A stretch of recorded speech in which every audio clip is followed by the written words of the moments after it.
रूपा अपने पति नामदेव और बेटी संध्या के साथ अजमेर में रहती थी। पति की नौकरी भी ठीक थी, 2 कमरों का अपना मकान भी था। रूपा ने संध्या को भी अच्छे स्कूल में डाल रखा था। नामदेव भी रूपा और संध्या की खुशी का ख्याल रखता था। सब कुछ ठीक चल रहा था, पर अचानक मानो रूपा की खुशियों को किसी की नजर लग गई। नामदेव को दोस्तों के साथ खाने पीने की आदत पड़ गई। वो अक्सर पार्टी करने के बहाने दोस्तों में शराब पर पैसा बहाने लगा। नामदेव रोजाना आधी रात तक नशे में चूर घर लौटता था। एक दिन, आपने लौटने में बहुत देर कर दी। आप रोजाना शराब पियोगे तो आपकी सेहत को नुकसान होगा। मुझे उपदेश मत दे, और मेरी डॉक्टर बनने की जरूरत नहीं है, ठीक है ना? मैं अपने दोस्तों के साथ जाता हूँ, तो तुझे क्यों तकलीफ हो रही है? मैं रोज पीऊंगा। तुझे यहाँ नहीं रहना तो चले यहाँ से, चल। नामदेव की ये गंदी आदत बढ़ती जा रही थी। हर समय नशे में रहने की वजह से वो दिन में सोता रहता था, इसलिए उसे नौकरी से भी निकाल दिया गया। धीरे धीरे नामदेव ने अपना सब कुछ बेच दिया, यहाँ तक कि घर भी। अब वो रूपा और संध्या को लेकर एक किराए के घर में रहने लगा। रूपा परेशान रहने लगी। एक दिन, अरे ये संध्या के स्कूल से फीस का नोटिस। अब मैं क्या करूं? कहाँ से फीस के पैसे लाऊं? माँ, भूख लगी है, कुछ खाने के लिए है तो दे दो। रुक, मैं सब्जी वाले की दुकान से आलू लाकर तुझे रोटी बनाकर देती हूँ। हाँ माँ, तुम्हारे हाथ का आलू का पराठा तो बहुत स्वादिष्ट होता है। संध्या आलू लेने बाजार चली जाती है। रास्ते में वो सोचती जा रही थी कि ऐसा क्या करे कि संध्या की फीस भर सके। तभी उसकी सहेली का फोन आ जाता है। वो दूसरे शहर में रहती है। सहेली के बार बार पूछने पर रूपा उसे अपनी सारी परेशानी बताती है। अलका, बस यही सोच रही हूँ कि अभी संध्या की फीस भरनी है, घर का खर्चा, सब कैसे होगा। अरे तू घबरा मत, सब ठीक हो जाएगा। अभी इस वक्त तू कहाँ है? संध्या को मेरे हाथ के आलू के पराठे बहुत पसंद है, आलू लेने जा रही थी। आलू के पराठों से याद आया, तू तो राजमा चावल कितने टेस्टी बनाती थी, याद है? सब उंगलियां चाटते रह जाते थे। तू राजमा चावल बनाकर क्यों नहीं बेचती? इससे तेरी कमाई भी हो जाएगी, जिससे तू थोड़ा बहुत परिवार का खर्च उठा पाएगी। सहेली की बात रूपा के दिल में घर कर गई। उसे एक उम्मीद दिखाई दी, पर शुरुआत कैसे करे उसे अब यही सोचना था। अगले दिन उसने राजमा और चावल बनाए और पतीले में लेकर घर के पास सड़क के किनारे बैठ गई। पूरा दिन धूप में वो बैठी रही, पर किसी ने भी उसके राजमा चावल नहीं खरीदे। शाम को वो घर आ गई। उसके राजमा चावल बिल्कुल भी नहीं बिके। वो घर आकर रोने लगी। मैं क्या करूं भगवान, मैंने कोशिश की पर कामयाब नहीं हुई, मुझे हिम्मत दो भगवान। माँ, जब मैं कभी परीक्षा में अच्छा नहीं करती तो तुम ही तो मुझे कहती हो दोबारा मेहनत करूं। आप भी कल दोबारा कोशिश करना माँ। मेरी बेटी कितनी समझदार हो गई है, तू ठीक कह रही है। मैं एक बार और कल कोशिश करूंगी। रूपा अगले दिन दोबारा राजमा चावल बनाती है। पूरा दिन एक भी ग्राहक नहीं आता। रूपा निराश हो जाती है। आज भी कोई ग्राहक नहीं आया, लगता है मुझे ये काम बंद करना पड़ेगा।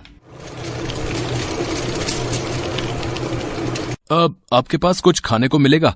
यहाँ आसपास की खाने की दुकानें बंद हो गई हैं। आपको यहाँ देखा तो मुझे लगा कि यहाँ कुछ खाने को मिल जाए शायद। जी, राजमा चावल की प्लेट है मेरे पास। भूख में तो सब कुछ अमृत है। एक प्लेट कितने की है? जी 20 रुपए। क्या बात है, राजमा चावल तो बड़े ही स्वादिष्ट बने हुए हैं।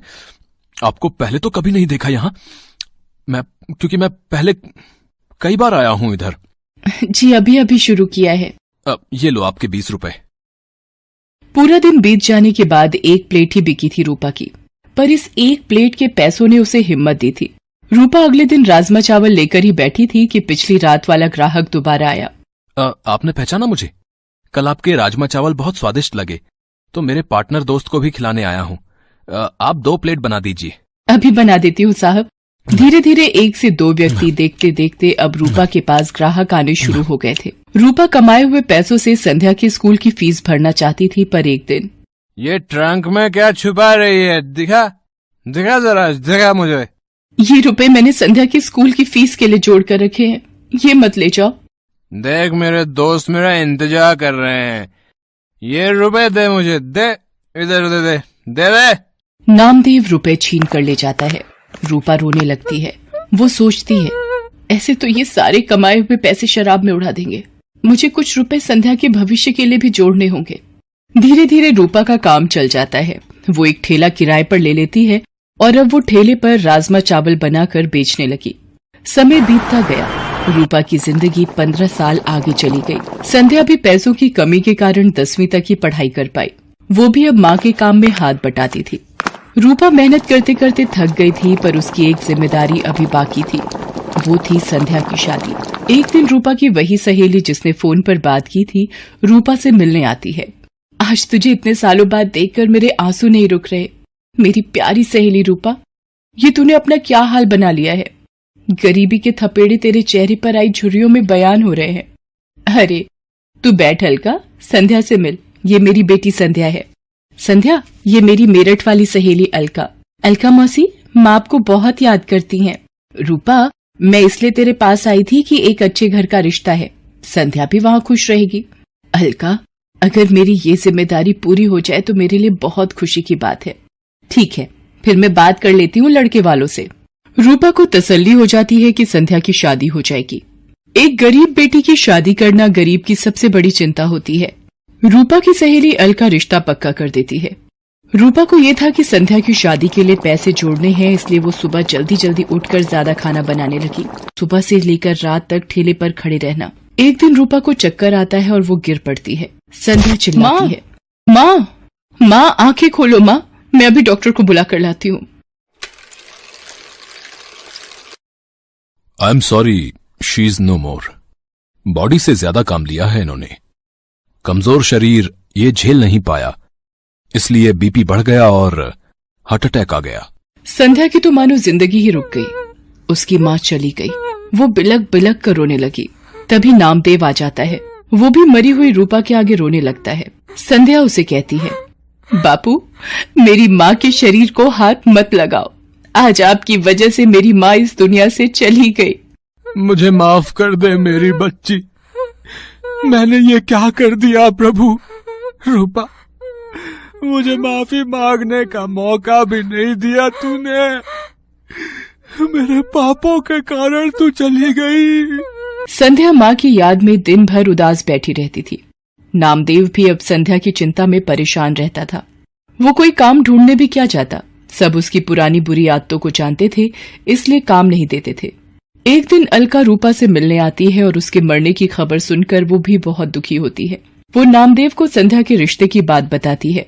देखिए नामदेव जी, अब मेरी सहेली रूपा तो नहीं रही, पर संध्या की शादी की जिम्मेदारी अब आपको निभानी है। लड़के वाले जल्दी ही शादी करना चाहते हैं, आप सोचकर जवाब दे देना।